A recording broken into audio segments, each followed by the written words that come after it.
দেখলাম মানে তো এটা বারবার এখানে আগুন লাগে। আজকেও সকালবেলা ভোরবেলা খবর পেলাম যে এখানে আগুন লেগেছে। ব্যাপারটা হচ্ছে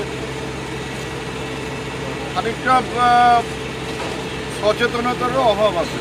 যেভাবে একটা দোকানের গায়ে একটা দোকান, কোনো জায়গা নেই, তারপরে খাদ্য পদার্থ বিশেষ করে পলিথিনকে ব্যবহার করা হয় এমনভাবে যে আগুন লাগলে সেই আগুন ছড়িয়ে যাওয়ার সম্ভাবনা থাকে এবং সেটা তো আজকে দেখাও গেল।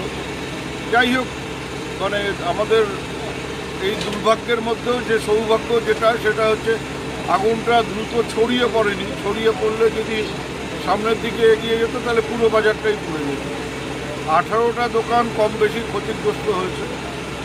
আর্থিক ক্ষতি কীরকম হতে পারে? হ্যাঁ, আর্থিক ক্ষতি কীরকম হতে পারে? আর্থিক ক্ষতি তো বলার মতন আমার নেই। আমি যা দেখলাম তাতে 18টা দোকান পুড়েছে।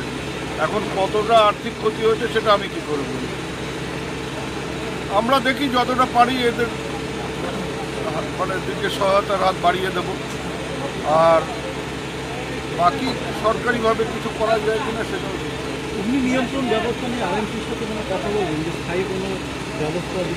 না, আগুন নেভানোর ক্ষেত্রে কোনো মানে ফায়ার ব্রিগেডের কোনো গাফিলতি আছে বলে কেউ কোনো কমপ্লেন করেনি, বা তারা তৎপরতার সাথে কাজ করে আগুন যাতে ছড়িয়ে না পড়ে তার বন্দোবস্ত করেছে।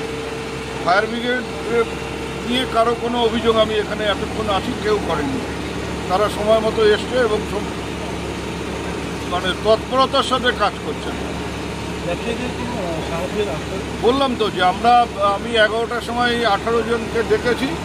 আমরা চেষ্টা করব যতটা আর্থিক সহায়তা এদের থেকে দেওয়া যায় সেটা মানে সাময়িক যে ক্ষতিটা হয়েছে খানিকটা দোকানটাকে দাঁড় করাবার ক্ষেত্রে যেটুক দরকার সেটা হয়তো আমরা করবার চেষ্টা করব। কিন্তু কার কত আর্থিক ক্ষতি হয়েছে সেটা বের করে তার সমাধান করার ক্ষমতা আমার নেই, কিন্তু যতটা পারবো আর্থিক সহায়তা করব।